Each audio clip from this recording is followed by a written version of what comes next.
Bonjour, Jean-Philippe Bailly, adjoint au maire au commerce à Auxerre et au numérique. C'est vrai. Alors, ce soir, la petite interview concerne le commerce. Tout à fait. Le commerce des villes moyennes est en souffrance un peu partout en France. Les villes de 20 à 40 000 habitants, il y a une déshérence, il y a de l'abandon, il y a beaucoup de devantures fermées, comme à Auxerre. Alors, qu'est-ce que fait la ville? Qu'est-ce que fait l'agglomération?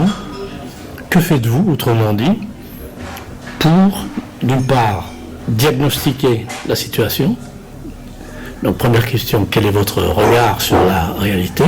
Et deuxième question, que faites-vous, qu'entreprenez-vous pour modifier le cours des choses? Tout à fait, Pierre-Jules. Donc vous avez dressé un portrait tout à fait réaliste de la situation, quoique on voit beaucoup les boutiques qui ferment, on voit moins celles qui ouvrent, alors qu'il y a un turnover assez important tout de même à Auxerre, avec encore de nombreuses boutiques qui désirent s'installer, notamment des boutiques nationales franchisées. Mais ça, on verra plus tard, il ne faut pas déflorer ce genre d'affaires sous peine de les voir s'évanouir dans la nature. Alors, on a décidé effectivement au niveau de l'agglo. Là, comme je vous connais un peu, oui. Il y a Anguille sous roche, là. Il y a même baleine sous caillou. Mais on y viendra, mais je vous reprendrai là-dessus. Oui. Même s'il me sera difficile d'en dire plus. Autrement, donc, nous avons décidé avec Guy Ferrez, donc en sa qualité de maire et de président de l'agglomération, de professionnaliser encore plus l'aspect commerce, qui est maintenant une compétence de l'agglo. Alors, vous dites commercialiser. Professionnaliser encore plus. Oui. Qu'est-ce qui est professionnalisé? Nous allons recruter au niveau de l'agglo, j'espère bien dès la rentrée, un chargé de mission qui sera sous l'égide du directeur du développement économique, M. Trébouta, qui sera chargé donc de gérer les dossiers administratifs, d'aller chercher aussi de l'argent au FISAC, donc vous voyez toutes ces choses-là, et puis également de réaliser une chose très importante qu'on n'a pas aujourd'hui, c'est quelque chose qui doit durer dans le temps et qui doit nous donner tous les éléments du commerce, c'est-à-dire un observatoire, afin de savoir exactement ce qui existe ou pas dans tel ou tel quartier, qu'on ait un véritable calcul du taux de déshérence du commerce et qu'on puisse avoir une politique menée rapidement avec des chiffres qui soient tout le temps d'actualité. Alors, manager de ville, il y en a déjà eu un. Un chargé de mission commerce, c'est pas la même chose. Oui, alors ça n'a pas marché. Ça coûtait cher à la Chambre de commerce et d'industrie et à la ville. C'était compliqué le financement et puis la réalité sur le terrain était compliquée également. Alors pourquoi ça marcherait mieux maintenant avec une appellation chargé de mission? Ah oui, alors tout à fait. Donc le recrutement ne sera pas la même chose, puisqu'il ne s'agit pas là de faire de l'animation commerciale, si vous voulez. On a des collectifs qui s'en chargent très bien avec le soutien de la ville d'Auxerre et demain de l'agglomération, puisque les aides sont également prévues pour ces collectifs par l'agglomération. Donc c'est quelqu'un qui sera vraiment un spécialiste donc de l'étude de dossiers, même s'il travaillera aussi avec les collectifs pour les aider. Mais je compte qu'il travaille beaucoup avec Jean-Philippe Bailly, votre serviteur, en tant qu'adjoint commerce, et également avec la commission extra-municipale du commerce, et puis bien sûr avec l'agglo, puisque toutes les aides de l'agglo ne sont pas destinées, loin s'en faut, uniquement à Auxerre, même si c'est à Auxerre qu'il y a plus... Puisqu'il y a des commerces à Moneto, bien sûr, qui méritent. Il y en a à Chavannes, tout à fait. Et il y en a même à Venoy, je crois. Absolument, et d'ailleurs le chargé de mission travaillera aussi pour tous ces centres-bourgs où le commerce demande à se développer. Et donc sa mission consistera en quoi, précisément? Ce sera du démarchage auprès de porteurs de projets, en lien d'ailleurs avec les agents immobiliers de la place qui sont spécialisés dans le commerce, avec qui on travaille déjà, et également donc faire le lien entre ces apporteurs de projets et des propriétaires qui souhaiteraient louer ou vendre leurs locaux, et également on travaillera avec la CCI et puis nos partenaires comme on est aujourd'hui par exemple l'OH pour tout ce qui est regarder comment on doit faire les travaux dans les CCI. Est-ce que c'est bien la mission de l'Office auxerrois de l'habitat de se prêter à de telles opérations? Est-ce que c'est sa mission, sa vocation centrale? Ça fait partie absolument de ses missions, puisqu'il a l'office l'OH a tout à fait le droit de transformer des cellules qu'il a, non pas forcément d'habitation, mais il peut également le faire en commerce, tout en sachant qu'il y a une chose intéressante, c'est que l'office peut aussi acquérir des cellules commerciales pour les rénover et établir en haut, ce qui existait souvent, en haut de ces cellules commerciales, des appartements. Donc il y a des projets aussi dans ce sens-là. Ouais. Et si vous voulez, l'OH est tout à fait à même, pas forcément de conduire les travaux, mais aussi, à mon sens, d'aider ceux qui veulent faire des travaux dans le cadre d'une aide à la maîtrise d'ouvrage. Oui, pour la réalisation de travaux et d'aménagement. Aussi. Ils l'ont déjà fait d'ailleurs, je ne pense pas me tromper, rue Fécauderie, dans le bas, dans un local qui a servi à des partis politiques à l'époque. Il y a maintenant un photographe. Il y a un photographe, c'est ça? Tout à fait, c'est exact.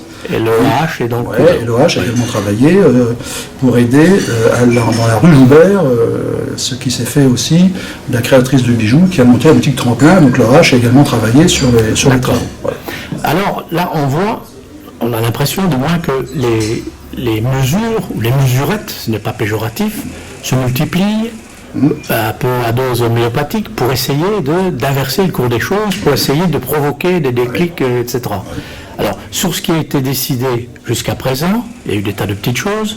Est-ce que vous avez une expertise? Est-ce que vous avez un état des lieux qui vous permet de dire vous êtes sur la bonne voie ou bien non, il faut partir dans d'autres directions? Alors, pour les boutiques Tremplin, Pierre-Jules, je pense que nous sommes sur la bonne voie, effectivement, puisqu'on a une boutique Tremplin qui s'appelle Joubert, qui fonctionne tellement bien que la personne va rester de façon pérenne et se voir appliquer maintenant un loyer normal dans le cadre de son activité. Une deuxième boutique Tremplin est ouverte. Donc c'est Pinot Pronut, qui fait des produits locaux de Place Saint-Nicolas. Place Saint-Nicolas. C'est les fameuses gougères d'Auxerre. Absolument. Et on a également un ou deux autres projets qui ne demandent qu'à mûrir, de personnes souvent jeunes qui ont une activité professionnelle et commerciale, mais pas forcément sédentaire, et qui souhaitent un jour s'installer dans le dur, comme on dit. Et c'est là où on doit intervenir pour les aider. Et je suis persuadé qu'il y a beaucoup d'avenir dans ce genre de choses, à condition de convaincre évidemment les propriétaires, de donner un coup de main pour les travaux quand il y en a à en faire, et de diminuer les loyers, au moins dans une première période qui peut aller jusqu'à 18 mois. Alors, si vous diminuez les loyers, qui paie la partie que ne paye pas la personne qui est aidée? Je veux dire, il y a un manque à gagner là quelque part pour quelqu'un, ou pour le propriétaire. Ah oui, alors, soit le propriétaire accepte le risque, entre guillemets, puisque ça va relancer un commerce alors qu'il n'en aurait plus dans la cellule dont il est propriétaire, soit ce sera pris en charge pour cette partie-là par la communauté d'agglomération.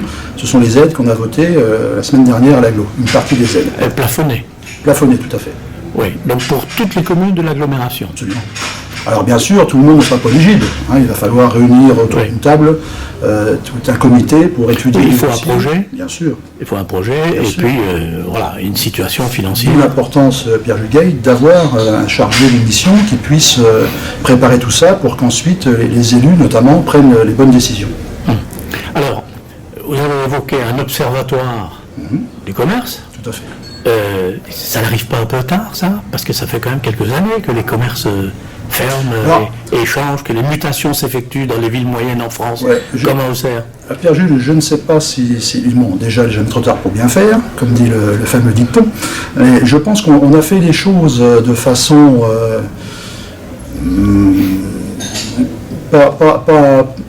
pas professionnel, mais de bonne manière, si vous voulez, mais il nous manque quelque chose. Il nous manque, c'est ce que j'ai dit tout à l'heure, quelqu'un qui soit complètement dédié à cela et qui prépare tous les dossiers. Donc je pense que maintenant, avec cette aide-là, on va arriver à faire des choses intéressantes, puisqu'il faut aussi travailler notamment avec les SEM, sociétés d'économie mixte, qui peuvent acheter des locaux aussi et les louer, si le propriétaire veut vendre et pas louer, vous voyez. Donc il y a des choses aussi à faire comme ça. Si on préempte, on a aussi quelque chose au niveau de la région, un organisme qui peut porter l'achat d'un local ou d'une boutique.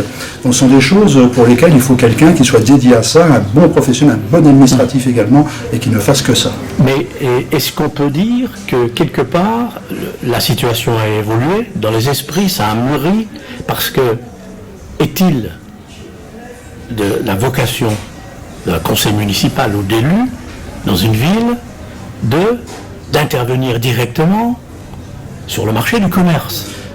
Parce que c'est quand même une question, c'est pas évident. On l'a vu avec les médecins, il y a même des libéraux maintenant, aujourd'hui, des gens de droite, qui seraient pour une économie administrée, ce qui est quand même un paradoxe. Vous me posez une très bonne question, puisque comme vous le savez, je suis un libéral de centre droit, et donc si je pense que les pouvoirs publics doivent intervenir, c'est qu'il y a vraiment un besoin. Mais ça ne veut pas dire que ça doit être pérenne pendant des années et des années. Aujourd'hui, je pense qu'il faut un coup de pouce pour aider d'un côté les porteurs de projets, parfois jeunes, parfois pas trop argentés, mais qui sont des bons professionnels, à saisir leur chance, et pour cela, aller convaincre les agences immobilières et les propriétaires de leur donner cette fameuse chance en baissant les loyers ou en aidant à faire les travaux, en négociant tout cela. Et je pense que là, les pouvoirs publics ont leur mot à dire et peuvent apporter une garantie aux uns comme aux autres.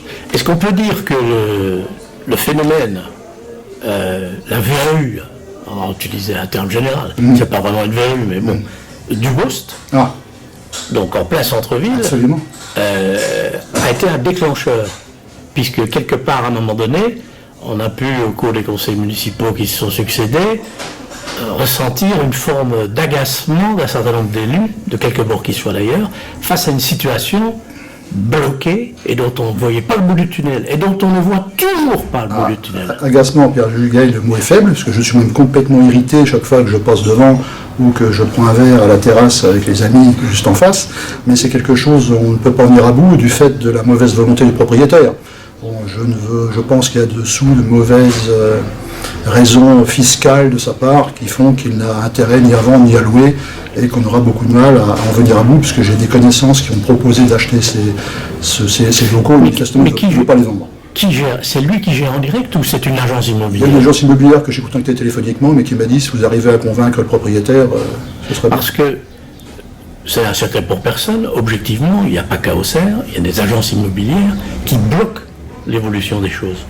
Dans la mesure où elles perçoivent des loyers, et ça devient des rentes.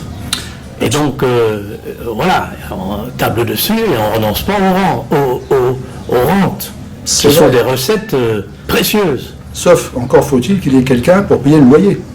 Par exemple, on a un local qui s'est ouvert, un bar lounge qui marche très bien à 2 pas d'ici, où il y avait la taverne, pour ne pas la citer. Donc c'est quelque chose qui n'a pas été loué longtemps parce que effectivement, l'agence immobilière parisienne n'a peut-être pas tout à fait saisi les enjeux locaux, commerciaux, niveau économique, etc. Donc par l'intermédiaire d'une agence immobilière avec qui on travaille, on a pu mettre en rapport le porteur de projet qui est installé actuellement, qui est très content, et l'agence immobilière parisienne, et les choses se sont faites sur la base d'un deal entre un loyer qui est correct et une prise en charge des travaux partagés. Donc c'est tout à fait là où les pouvoirs publics ont leur carte à jouer pour aider à ce que se fasse cette voie. Il fonctionne. Ou il fonctionne plus. Il fonctionne plus. Il fonctionne très bien. Ça marche, quoi. Ça marche absolument. Alors, Jack, ça évolue également. Il n'y a plus de vêtements Jack, c'était une institution à Auxerre. Oui, absolument. Et ça va devenir un drive urbain. Entre autres. Parce qu'il y aura aussi des cellules commerciales traditionnelles et des appartements hauts, Pierre-Jules, mais effectivement, ça va être un drive urbain, ça va être quelque chose d'intéressant, parce que ça va amener beaucoup de piétons en centre-ville, et c'est ce qui compte. C'est-à-dire, pour simplifier, on commande ses courses sur Internet, et puis on vient récupérer ses sacs je pense. Alors, en centre-ville. Pour être certain, il faut demander au patron, mais c'est comme ça que ça se passe. On n'y va pas avec la voiture. Non, c'est un drive piéton. Voilà. C'est ça le terme. Un drive piéton. Tout à fait. Donc là, ça a bougé quand même un peu. Le lounge, le drive piéton, du Bost, ça bouge pas? Du Bost, là, c'est pas de notre volonté, mais on a beaucoup de mal, parce que dès qu'il y a des travaux à faire, il les fait et on ne peut plus rien lui reprocher. Ouais. Il n'y a pas une mesure d'expropriation en cours? On ne peut pas exproprier, il faut, si vous voulez, s'il vendait, le cas échéant, on pourrait peut-être envisager de préempter, mais pour en faire quoi? Parce qu'après, on ne peut pas préempter pour le revendre à quelqu'un d'autre derrière, ça ne se fait pas. Donc on n'a pas vocation à acheter des immeubles d'une telle importance pour en faire quoi? Et par exemple, des cellules éphémères. C'est très à la mode un peu partout. L'éphémère, d'ailleurs, Auxerre, l'agglomération fait un peu d'éphémère dans l'esprit. Oui, alors il ne faut pas confondre éphémère et boutique tremplin, Pierre-Jules. Non, une boutique éphémère, vous savez ce que c'est? C'est un marchand comme Nike, par exemple, qui va dans un local et qui le loue 15 jours pour vendre une nouvelle chaussure, par exemple. C'est ça. Et qui s'en va après. Lorsque la place des Cordeliers sera non pas rasée, mais les voitures seront rasées, sur la place, il y aura des tables, des chaises, on peut imaginer une roulotte avec En lieu éphémère, je ne sais pas. Le fait est qu'on pourrait effectivement imaginer beaucoup de choses quand cette belle place, ce qu'elle deviendra, sera faite. Le Fab Lab, Le Fab Lab, bien sûr. qui est perdu du côté de la gare, là, Pour l'instant. il pourrait avoir une meilleure visibilité. Il était question qu'il aille au bas de Vaux-la-Belle. Oui. Alors je ne sais pas si ça va se faire. Ça va se faire, oui. Mais il pourrait venir en centre-ville également. On pourra tout imaginer plus tard. Oui. Mais aujourd'hui, Pierre-Jules Gaille, malheureusement, je ne vois pas comment on peut acquérir ce local, sans compter que, c'est pas un secret, il y a énormément de travaux aussi à faire dedans. Donc Dubos, la verrue continue. Alors il y a une autre verrue, Oui. et qui fut un lieu de vie assez extraordinaire à une époque. Je crois que l'ensemble appartenait à Hubert-Maître, à feu Hubert-Maître, s'il est décédé, je vois ce que vous voulez et à Gérard Bourgoin. Ouais. Donc je parle de C'est une copropriété, même encore actuellement. C'est une Vous parlez copropriété. du carré du Temple. le carré du Temple, qui n'est pas un carré d'ailleurs, c'est plutôt un rectangle. Oui, oui. Oui, il y a le carré du Temple, et alors là, c'est assez désastreux. C'est devenu ténébreux, on ne voit pas au fond. Il n'y a plus de cellules, alors qu'il y avait beaucoup d'activités. Il y avait notamment Odyssée à l'étage. Absolument. Il y avait des disques, des DVD, enfin il y avait une vraie activité, un coiffeur, des jeux. Des marchands de chaussures. Il y a un chausseur qui existe encore, là, mais qui arrête, je crois, non? Ah, voilà. Oui. Alors, Donc, je vois où vous voulez en venir, Pierre-Jules, et on va y aller direct. ah non, il n'y a pas d'attention. Je sais, vous voulez savoir ce que pourrait devenir ce local. Ah, parce qu'il y a un plan. J'aimerais bien qu'effectivement quelqu'un s'en préoccupe. Et donc on travaille aussi avec des agents immobiliers professionnels pour essayer de trouver quelqu'un qui pourrait reprendre ces locaux s'il était effectivement intéressé. Il y a combien de mètres carrés là? Oh là, c'est compliqué parce que ça dépend combien. Ça dépend si on prend une cellule ou simplement l'ensemble. Et je pense que quelque chose qui ferait dans les 900 mètres carrés pourrait sans doute intéresser un magasin important. Oui. Ah oui, on peut parler de franchise là aussi.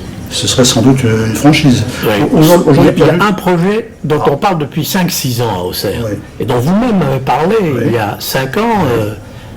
Mais bon, c'était qu'un projet, c'était une idée, et c'était pas du tout abouti, on pouvait même pas en parler. Il était question d'une franchise Fnac à Auxerre. Alors, Les 900 mètres carrés, ça serait complètement dans les clous. c'est sans doute quelque chose qui correspondrait à ce que cherche ce genre de franchise. Ouais. Mais bon, il n'y a pas que la FNAC, il y a aussi des franchises qui m'ont contacté récemment encore sur le bio, sur le bien-être, etc. Et donc ils souhaitent maintenant s'installer en ville, des choses qui sont nationales. Donc j'ai bon espoir que ce genre de locaux, par exemple, pourrait un jour intéresser effectivement une franchise Mais nationale. il n'y a rien en cours. Il n'y a Non, rien en cours. non, Je c'est comprendrais vrai. très bien que vous n'en parliez pas, Bien à sûr. partir du moment où c'est en cours. Mais Bien sûr. voilà, il n'y a pas de contact, il n'y a pas de... Il y a un intérêt qui s'est déjà manifesté il y a quelques années. Oui. Donc c'est quelque chose qui est toujours dans les tuyaux, si vous voulez. Mais comme beaucoup de projets qui naissent un jour, dans le commerce c'est ça naît un jour, ça t'intéresse, ça n'existe plus, et ça peut Et revenir. tant que c'est pas signé, c'est parfait. On est bien d'accord. Hein? Oui. Mais ça fait partie effectivement, Pierre-Jules Gaille, des locaux de centre-ville qui peuvent intéresser sans doute effectivement des franchises d'importance. Alors, il y a Anguille sous roche, disiez-vous au départ, là je ne sais pas de quoi vous vouliez parler, ou vous imaginez que je sais des choses... On ne peut pas être corrige, Pierre-Jules, on ne peut pas être corrige. Oui, non mais bon, voilà, non je ne vois pas. Hein, Non, mais il y a l'immeuble de l'Union républicaine, qui est un très bel immeuble et qui est en déshérence. Ça fait Et il y a partie. un escalier en pierre, Magnifique. comment dit-on, pas en colimaçon, mais Si, c'est ça, oui, en vis. en vis, oui, De la Renaissance. qu'on ne peut pas voir, qui date de la Renaissance, oui. Je connais Qui bien les était- locaux. Qui était, oui, la cave, je sais Ah, que si, vous connaissez, oui, je la connais aussi. Pas uniquement la cave, je connaissais aussi la bibliothèque.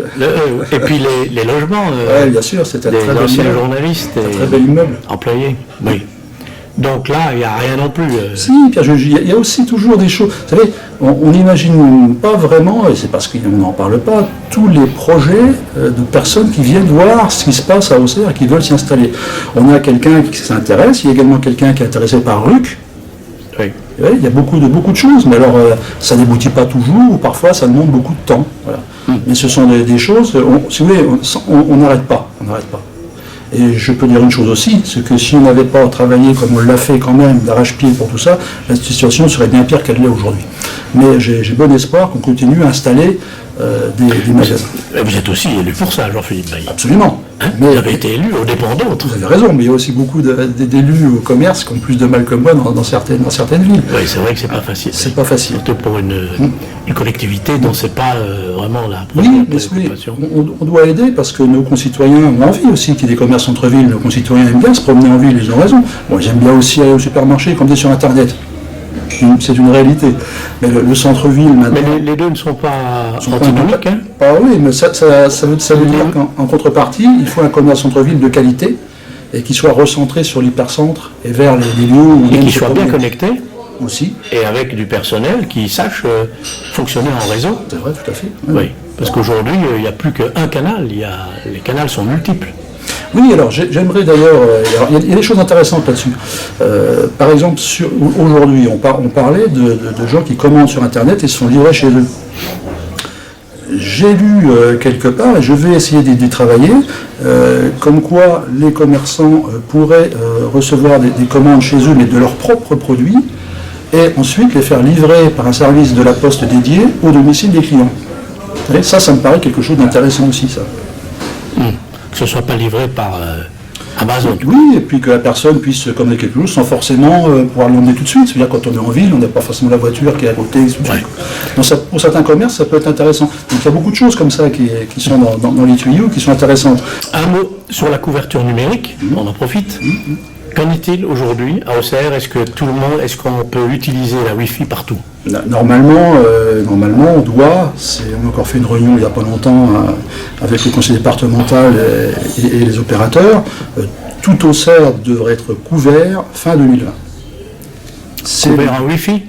Pas forcément Wi-Fi, mais la Wi-Fi, c'est la fibre, c'est le plus important, la fibre. Oui, mais la fibre, ça fait des années qu'on en parle. Oui, mais c'est en cours. Il y a de plus en plus de quartiers d'Auxerre, et même dans l'agglo, où on peut avoir la fibre. Et ça change la vie, la fibre. Moi, je l'ai chez moi. À Périgny, la fibre. Bien sûr. Avant Auxerre. Saint-Georges également. Bon, Saint-Georges avait des problèmes spécifiques, donc c'est bien aussi qu'ils aient pu avoir une priorité. C'est une bonne chose, on réseau aussi à l'eau, mais tout devrait être couvert à Auxerre, on l'espère, fin 2020 maximum, on l'espère. Après, on est tributaire des intervenants. Vous faites partie des derniers quartiers comme moi? Oui, mais ça va aller, ça va se faire. Vous croyez? Oui. Ouais. Alors la Wi-Fi, ça fonctionne bien. Là. On a un nouvel opérateur sur le Wi-Fi de centre-ville qui est moins cher que le précédent, qui est plus compétitif, techniquement meilleur, et on développe encore le Wi-Fi gratuit en centre-ville. Donc vous avez changé d'opérateur? On a changé d'opérateur, voilà. Ouais. Et donc là, il faut toujours s'inscrire. C'est beaucoup plus simple. Il suffit d'aller, si vous savez comment ça fonctionne, Pierre Juge, j'en doute pas, il suffit d'aller chercher sur son téléphone et hop, il trouve le Wi-Fi, on se connecte sans code, sans rien. Voilà, comme pour voilà, tout, quoi. C'est ça, voilà. Oui. C'est beaucoup plus simple. Et pourquoi n'y a-t-il pas un programme, puisque vous êtes quand même adjoint au numérique, un programme avec les quartiers, camps, les rues, etc. Plutôt que de laisser les gens seuls se confronter à Orange, qu'on n'arrive pas à joindre, ou c'est jamais la bonne personne, et on ne vous répond pas, ils sont incapables de vous répondre, de vous dire. Alors on pourrait avoir quand même, je vous dis ça, dans mon nom personnel, mais au CRTV, et donc son siège social est dans un quartier qui n'est pas fibré, et on sera fibré les derniers, et oui, on l'a dit, les derniers, rue du 24 août, les derniers, face au cimetière. Je vois bien. Alors j'en conviens, le cimetière, ceux qui reposent n'ont pas besoin de Wi-Fi. Mais derrière le cimetière, il y a d'autres rues, où habite notamment le maire. On ne pourra pas dire qu'il a été favorisé ou qu'il s'est favorisé. Non, il sera parmi les derniers connectés également. Mais pourquoi n'y a-t-il jamais eu vraiment d'infos? Sinon, pour lancer l'affaire du côté de la gare et d'un boîtier, inauguration d'un boîtier, c'est extraordinaire ça. Effectivement, Pierre Jules, c'est compliqué, mais c'est tout ça qu'on vous a affaire à ce qu'on peut appeler des sous-traitants. Parce qu'en fait, on ne maîtrise pas, techniquement c'est très compliqué. Je peux vous assurer qu'on ne se lasse pas de les quasi harceler pour vérifier tout le temps si ça avance, et leur rappeler leurs engagements et leurs obligations. Mais c'est quand même quelque chose de très compliqué à suivre au jour le jour. Mais c'est vrai que c'est pas ça ne va pas aussi vite. Un programme quand même, une petite feuille. Mais ça existait, ils ont un programme. Aujourd'hui, l'Internet, c'est fondamental dans tous les domaines. Bien sûr, pour les entreprises également. Et plus on le dit, moins ça avance dans Lyon. Je ne mets pas en cause Auxerre. Auxerre a démarré relativement tôt. C'est pour ça, Pierre-Jules, qu'il faut quand même reconnaître, et j'avais une réunion avec le conseil départemental, les techniciens la semaine dernière, pour parler de tout ça, il faut quand même reconnaître que le conseil départemental a pris l'affaire à bras le corps maintenant. Mais c'est sûr que globalement, personne n'a été forcément aux avant-postes de cette affaire-là, mais on met les bouchées doubles pour aujourd'hui récupérer le temps perdu, et j'ai bon espoir qu'on finisse quand même par y arriver. Quel est votre plus gros dossier, Jean-Philippe Bailly, puis on va vous laisser aller au conseil municipal? Oui, c'est vrai, vous avez raison. Où vous allez, j'imagine, approuver la délibération qui concerne la réduction de l'impôt foncier. Voilà, sur les cellules commerciales de moins de 400 mètres carrés qui ne sont pas dans un bloc de commerce, avec d'autres commerces, dans une galerie par exemple, donc une réduction de 15%, donc, et qu'on espère bien voir se répercuter sur les loyers ensuite. C'est-à-dire qu'en diminuant, le calcul c'est de diminuer l'impôt foncier pour le propriétaire, pour qu'il répercute cette diminution à ses locataires et aux futurs entrants qui sont porteurs de projets. Et donc le but, ça va être de mettre tout ce monde en contact. Vous voyez, c'est là où on peut intervenir pour que ça se fasse. Mais 15% sur 1200 ou 1500 euros, ce qui est déjà important. Non, c'est un signe. Oui, mais c'est un mini-signe. Ah, mais c'est vous savez, homéopathique. Pierre-Jules, quand on a commencé à taxer les locaux vides, on a commencé aussi par le niveau le plus bas. Aujourd'hui, on est au taquet. Donc, mais ce sont des signes qu'on envoie et qui vont dans le bon sens. D'accord.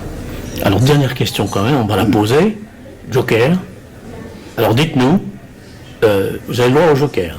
Mais oui ou non, ou Joker. Est-ce que la FNAC va ouvrir un magasin à Auxerre, enfin une surface? Je le souhaiterais. Et je ferai tout. Mais c'est pas fait. Non, c'est pas fait. Et je le souhaiterais. C'est en cours. J'y travaille, je souhaite que ça existe. Non, mais... Je ne peux pas le garantir, mais soyez assurés que je fais, moi, tout ce qui est en mon possible pour faire aboutir cette chose. Mais c'est pas vous qui signez, c'est pas vous qui... je veux dire, c'est pas vous, c'est la FNAC qui est concernée. La FNAC est les propriétaires, les propriétaires des locaux. Oui. Voilà. Moi, j'ai un rôle d'intermédiaire dans tout cela. Oui. Mais, donc, il y a bien anguille sous roche. Baleine sous caillou, comme vous disiez tout à l'heure. C'est quelque chose il y a eu, il y a quelques années, effectivement, un intérêt de la FNAC pour ces locaux, et c'est quelque chose qui n'a jamais complètement disparu, ni encore abouti. J'aimerais que ça se fasse, et si c'est en mon pouvoir, j'aiderais à ce que cela se réalise. Mais aujourd'hui, c'est pas le cas. Est-ce que vous avez une politique de réimportation de secteurs vitaux en zone d'éclairement en centre-ville? Alors ça, c'est pas... je vous dis ça parce qu'il y a des villes qui vont dans ce sens. Il y a des actions qui sont ciblées, qui vont dans ce sens. Je veux dire, les élus, qu'ils soient sur le territoire, bon, il n'y a pas 36 solutions. Hein. Donc, est-ce que celle-là est envisagée par la ville d'Auxerre et par l'agglo? C'est pas une politique en tant que telle. On a déjà Koukaï, par exemple, qui est descendu des Clarions pour venir à côté de la mairie. Si vous voulez, à partir du moment où on va participer à mettre en place des locaux de qualité en centre-ville, un centre-ville aménagé qui attire de la clientèle du chaland, il est tout à fait possible, vu les prix des locaux dans les zones commerciales, que des gérants de magasins soient attirés par le fait de quitter les zones commerciales pour venir en ville. Mais c'est global, parce que c'est pas une politique en tant que telle. On ne vise pas tel supermarché en disant on va prendre les gens qui sont commerçants dans leur galerie marchande, mais ça arrive, je pense que ça arrivera, oui. C'est déjà arrivé, et je pense que ça risque de continuer à arriver. Mais c'est pas une volonté délibérée, ça fait partie d'une politique globale de l'installation commerciale au centre-ville. L'implantation d'une FNAC à Auxerre, en centre-ville, et c'est un peu dans la politique au plan national, il n'y a pas que la FNAC d'ailleurs. C'est une politique de beaucoup de franchises. Oui, qui veulent réinvestir, aurait un effet locomotive et d'entraînement indiscutable, non? Absolument. Si on se fie absolument. à ce qui s'est passé ailleurs. Tout à fait. Ce genre de franchise, manifestement, attire beaucoup de personnes, et ça rejaillirait sur l'ensemble du commerce de centre-ville si ça se faisait. Parce qu'Auxerre pourrait avoir une FNAC. On imagine la FNAC, c'est Dijon, c'est Reims, c'est Paris, mais Nevers a une FNAC. Nevers a une FNAC, c'est vrai. Donc Auxerre peut avoir une FNAC. Et pourquoi pas. Eh bien merci Jean-Philippe Bailly. Merci Pierre-Jules. Une bouteille de 6 juillet, tu veux? Bah ouais, bon, je te ramène ça. Le carré du Temple. Il n'y a plus de chausseur.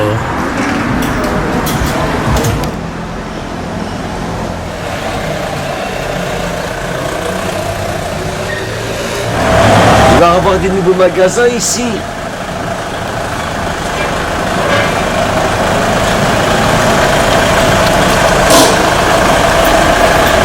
Les deux bâtiments constituent ce qu'on appelle le carré du Temple. 900 mètres carrés de surface. Hein?